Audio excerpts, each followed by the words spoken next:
This is Pet Life Radio. Let's talk pets.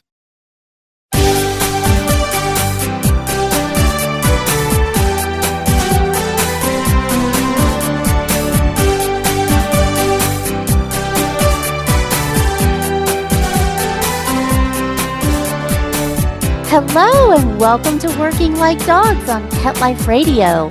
Thank you for joining us. We're your hosts. My name is Marcie Davis, and my co-host is my amazing service dog, Fenway. And we're excited to be with you today to talk about our favorite subject, and you know what that is, working dogs and working animals. And today we are welcoming Caitlin Erickson. And Caitlin is the executive director of Horses for Healing. And she's been with them since the program was founded in 2013, first as an equine specialist, and then transitioning to full-time therapist, and eventually clinical director in 2021. And Caitlin received her bachelor's in psychology from the University of New Mexico and her master's in social work from New Mexico State University. So she is a licensed clinical social worker and a certified equine therapist. So cool. And she specializes in working with veterans, children, adolescents, and families with a focus on cognitive behavioral therapy and trauma-based work. So we are so thrilled to have her with us today. So come right back after these quick and important messages as we welcome Caitlin Erickson from Horses for Healing to the show. Take a bite out of your competition. Advertise your business with an ad in Pet Life Radio podcasts and radio shows.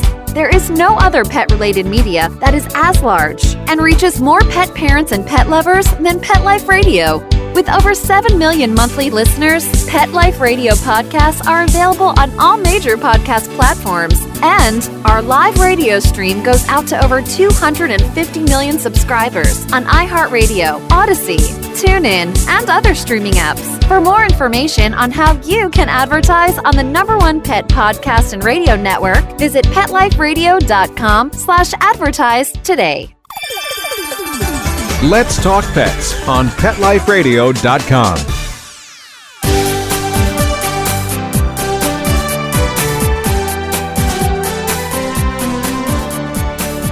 Welcome back to Working Like Dogs on Pet Life Radio. So thrilled to have Caitlin Erickson with us today. Hello, Caitlin, and welcome. Thank you so much. So happy to be here. Yeah, well, we are so excited to hear about the work that you're doing with all of your equines. So tell us about Horses for Healing. Who are you? What's your mission? Who do you serve? Perfect. Yeah. So we are a nonprofit located in Albuquerque, New Mexico. As you said, founded in 2013. Our mission has really just been the provision of high-quality, client-centered, strengths-based, trauma-informed clinical psychotherapy, utilizing horses, though. So all of our sessions incorporate horses into our clinical work. And so our mission there also centers on treating veterans and their family members, and then just adults, children, families, couples within our community with any mental health needs. So from PTSD and trauma work to ADHD, anxiety, depression, general life stress, and anything in between. And then we also have incorporated as part of our mission, because our horses are just so dear to us and are literally the reason we can provide the services we do. Part of our mission is also providing the highest level and standard of care for our elderly equine partners. And so as we talk, you'll find most of our horses are older in age. And so we have written that into our mission as well. Yeah. Oh, that's wonderful. Well, and so how long does someone usually stay with you for a program as they get into your cognitive programs? How long do they last? So that's really dependent on the client. So that's the beauty of our agency, really valuing that person-centered, client-first approach, is that when you come into our agency, we write treatment goals and treatment plans and create your treatment journey with you. So sometimes that's 3 months and it's a little bit more solution focused and we're just identifying, a certain skill or stressor we want to get through and manage a little bit differently. And other times, it's more in depth and we don't put a time limit on it. So some of our clients will stay 3 months, some will stay a year, and others actually will stick with us for 5 or more years and we'll kind of go through your life with you. And so that's the beauty of that. And we very much value that, being able to provide whatever the client is needing on any time frame. Yeah, that sounds so lovely. And it's tailored to each individual. That's wonderful. Yes. And just one of the beautiful things that the horses allow us to just go even deeper with that. Yeah, well, tell us about the horses. How many do you have? Where do they come from? Tell us about them. Tell us their names too. Yeah. I would love to. We want details. Yeah.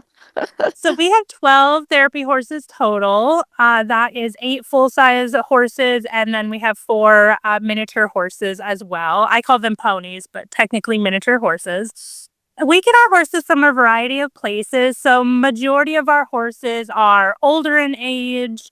They've come to us either because of their age and or like a career-ending injury.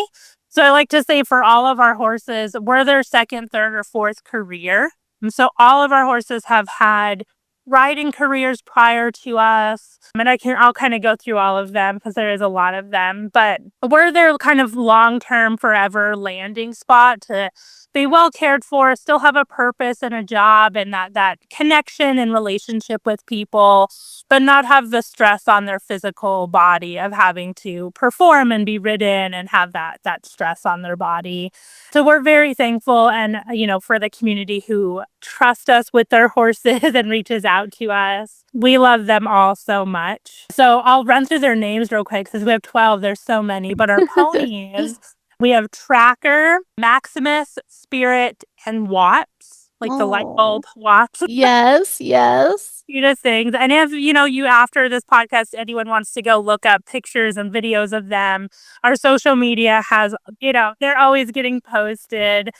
We have a 2025 calendar with all their pictures as well. That's kind of a fundraiser to care for them. So that's always a fun thing. We incorporate our horses wherever we can. So then we have our full-size horses. We have 2 off-the-track thoroughbreds. That is Linny and Wyatt. And then the rest are quarter horses. And so we have, make sure I catch them all here, Heidi, Shadow, Raven, Champ, Patty, and Whiskey. I'll make anybody. So that's all their names. Again, they've all had such a diverse background and personality. So... Yeah. Are you always looking for horses, Caitlin, or yeah, how do you, because you said that they come to you. They do. The universe brings me horses. Yeah. I laugh. One of our horses came from a local rescue. And I kid you not, one morning I just woke up and we'd been tagged on Facebook like 6 times in 2 hours. And I was like, all right, universe, she's ours. Yep, that's right. The dryer. We went there like the next day and picked her up. So it just kind of depends. Kid 12 is a great number. So when we are selective on our horses, partly because we want it to be a good fit for us, but I also want it to be a good fit for the horse. And sometimes I do find while they're not physically being pushed and stressed, there is a lot that they take on from the ground work they do, right? There's a lot of energy and being connected and attuned and trauma work. And there's a lot energetically our horses are taking on. So it also takes the right kind of horse to mentally be happy in this job as well. And that means a lot to us. So we do screen for that. So I'm always open to inquiries, but I'm not always actively seeking or accepting horses. But I'm always open for a conversation and to the right horse. Yeah. I have a really hard time saying no. So, yeah, I never say no, but it's not always a guaranteed yes is how I work. Right. Well, that makes perfect sense. And I was wondering about the temperament and the training. Do the horses, so when you get a horse, do they go through training? What do you have to do to get them ready to do their trauma work? So I have a pre-screen that I do for all horses. So anytime we get a new horse offered to us, I go to their environment with their owner, wherever they're living, and I kind of do a meet and greet there in their space, just kind of get a sense of what's your personality, what is their energy, how do they engage with me, with their owner? And then I get a full history on that horse. So physical health, career training, and any daily, help that they need, whether supplements or veterinary work. And then if we clear them through all of that, they have the right temperament, they seem really engaging, they, maybe greeted me at the gate, not knowing who I was, they still wanted to engage with me. Then we'll do a 90-day trial period where they do come to our facility. And we just spend 90 days getting to know them, acclimating them, both to our human group, but then also our herd of horses. Herd work is very important to us as well. And so then we incorporate them for 90 days. We do about the first 30, just acclimating them. And then the 60 days after that, we do start incorporating them into sessions with clients and clinicians. And what we're looking for is really just one, that they're enjoying the job, right? Because they're going to meet a lot of people in a week that they don't know. And so it's different ages, it's different personalities, it's different energy, it's different than what they've known. And what I've noticed for a lot of our horses is you can actually kind of watch them learn what the job is. So I say over that 90 days plus, 90 days to 6 months, you can really watch these horses blossom into oh, we're not riding, we're not saddling. Oh, you just want to hang out with me for an hour? This is great. And they'll really lean into that. And I kind of say it's taking these horses back to their natural instincts of you've been trained to do a job and all these things. And that's wonderful. You've done that. Most of them very successfully. And now that you're, slowing down with that, while we're asking you to do now is be a horse, enjoy our time together, right? Just lean into that relational, instinctual, energetic being that you are. And so it's really fun to watch that. So I find my pre-screening does enough of that, as long as they're more of a people person kind of horse and they're relatively safe on the ground. Then we just bring them on and do our best. And if at any point they are not happy or we're not happy, all of our horses come from owners that have agreed to our contract that says we'll either send them back to you or we'll have a conversation about what the horse needs. Oh, that's wonderful. So you're very horse-centered and very client-centered. Yep, I love it. Yes. Yeah. Well, without our horses, we as people as clinicians couldn't do what we do. So we really prioritize their happiness and health. Also because a happy, healthy horse makes a better therapy partner. If they're struggling, whether from pain or burnout or something else, they are also not the best therapeutic partner. So we really value that. Yeah, that seems critical. Yeah, that it's like your equipment for your job. You have to make sure you're taking good care of it and that it's functioning well. Yes, that makes perfect sense. Well, tell us, how did you become an equine specialist? And what does that mean? Yeah. So I laugh. I'm a horse person first, clinician kind of second. So I grew up with horses. My parents are heavily involved in horses. My husband threw horses. It's just always been a part of my life. So I rode competitively. I showed quarter horses and American buckskin horses all through my youth and early adulthood. And so through my parents, I actually met the founder of our agency at the time I was in high school. And she was like, I need someone to house sit for me. And I was like, sign me up. Actually was an LPCC, so licensed professional clinical counselor, and she ran an outpatient program here in Albuquerque way back when that did equine therapy. And they needed an equine specialist. And what that means is that it's your partner. It's the person teamed up with the clinician who isn't a clinician but knows the horse part very well. So you kind of tag team that, where the clinician comes in clinically and the equine specialist comes in as a team with them and the client and help add to that dynamicness of the horse and what's happening and safety and all the things that you need in a session. So my house sitting job turned into that job, which turned into me then being in college and what am I going to do? And suddenly I was like, I didn't know this was a job, right? And then, totally switched gears like halfway through my undergrad and was like, this is what I'm doing. And it's literally just been perfect because it really melded, all the knowledge I have of horses from an entire lifetime. Plus, like, I had wanted to help people. I was like, maybe a doctor, maybe a vet. I don't know what I'm going to do. So it's been the perfect melding of that to just together. Yes, it sounds like it.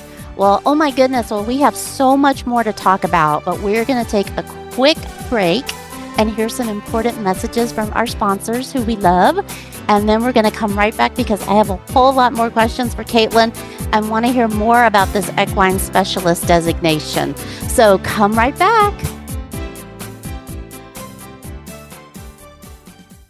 Begging to hear more of your favorite show? Full episodes of all our shows are available on demand. Go to PetLifeRadio.com to fetch our entire lineup of Possum Pet podcasts. Also, dig us up in iHeartRadio and iTunes. Let's talk pets. Live and on demand, only from Pet Life Radio.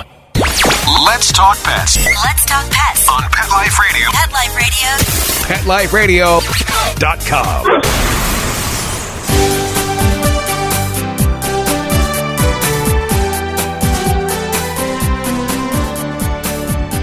Welcome back to Working Like Dogs on Pet Life Radio. We're visiting today with the Executive Director of Horses for Healing, Caitlin Erickson. And Caitlin, before the break, you were telling us about what an equine specialist is. And I did want to ask you just one other thing about that. And that is, did you have to get a certification for that when you went through your graduate program? Because I know you have your master's degree.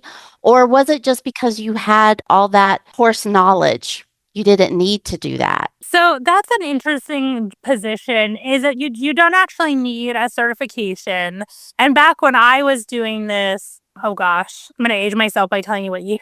But back in like the early, 2010, 11 time, there weren't actually a lot of certifications for that. Nowadays, though, there are. And I would encourage anyone interested to look into them because you just gain so much knowledge by going through those programs. So I believe PATH has an equine specialist certification that I've heard is really great. Some facilities will require that and others won't, depending on their own certifications and everything. But yeah, if you have a lot of horse knowledge and you feel really open to learning and working with a team and sharing that passion with horses, it's a great position to look for. And a great springboard too, if you're interested in becoming the clinician and getting your master's and all that training. It can really give you like a behind the scenes look at what does that job really mean as you springboard into the next step. Yeah, I know there are some really wonderful programs. I believe the University of Denver also has a program. Yeah, I stumbled on that one the other day. I know there's a few out there, and a lot of times if you just research it, like I have a document that's like 6 pages long of all these certifications.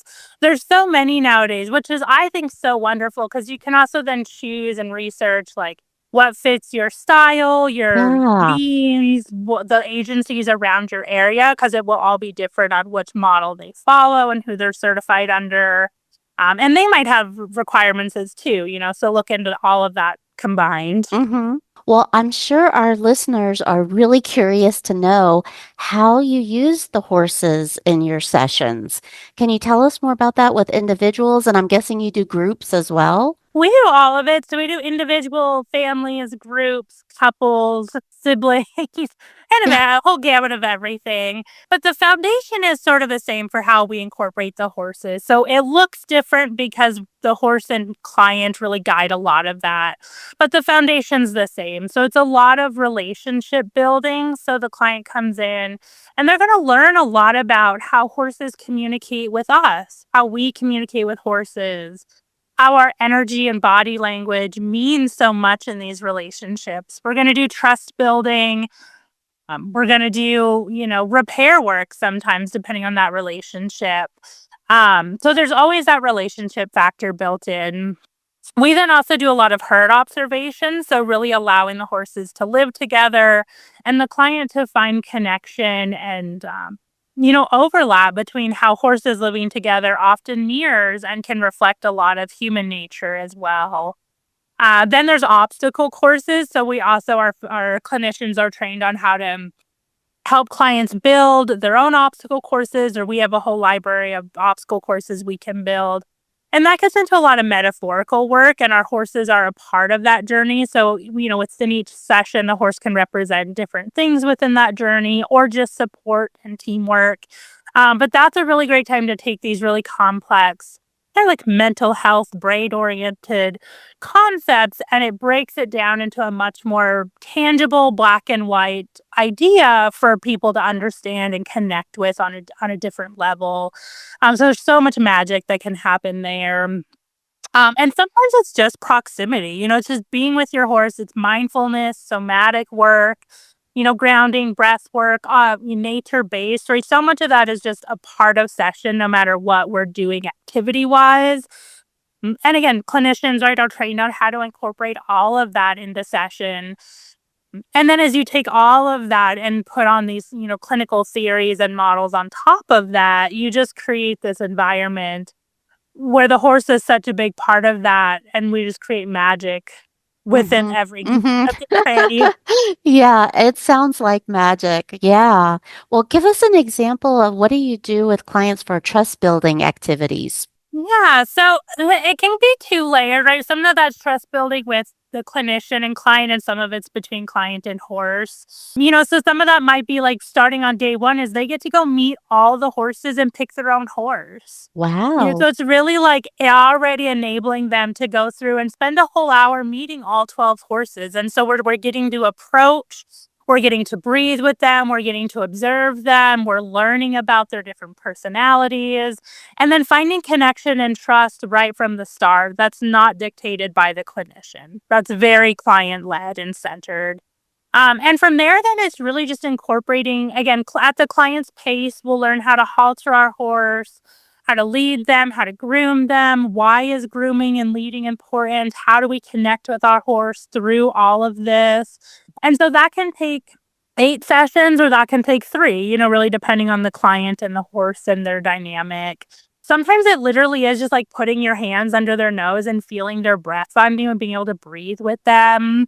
We also do a lot of work on helping the clients build their skills to be aware of what the horse is communicating with us. So sometimes we'll go to walk up to our horse and maybe they turn their head away or they walk away or they don't turn to greet us. And like, do we notice that? And what does that mean? And how do we help our horse also actively engage in that relationship? And so there's so much self-awareness that's being built within the client, so much trust that's then being built between client and horse and client and clinician as they're, a team in that process. And then it just springboards from there. Well, it sounds wonderful. Yeah, it sounds like, wow, your clients are so lucky to get to have this experience. Yeah, it really is almost like watching magic. And I keep saying that word, and it's really not. There's that energy the horses bring, there's the engagement, the relationship, and it just on that healing journey, we're just talking about the beginning steps, as you get further into it, those horses could just bring up such deep-rooted support. One of my favorite stories, and I think we're probably low on time, but one of my favorite stories is of a veteran client I have, older gentleman, comes out and, very much from the military. I can't show emotion. I'm here to become stronger. I don't want anyone to see me as anything less. And, a few sessions in, right, why he was there is like he just had this expression of emotion and he couldn't hold it in. And he's like, you're not strong, this whole narrative. And his horse literally just like didn't move one hoof for a whole hour, stood there with him, kind of put his nose on him every now and then. And at the end of session, right, I was kind of, sitting, holding space and asked my client, like, do you think your horse is strong? And he was like, oh, they're the strongest, right? They're so big and powerful. I was like, how did your horse handle your emotions for a whole hour? And he's like, he didn't move at all. Like, he didn't leave me. And I was like, right. So if your horse can handle these emotions and they're big and powerful and strong, what does that mean? What does strength then mean? And it was this like light bulb moment, right? Where he literally was just like, if my horse is not scared of my emotions, why am I?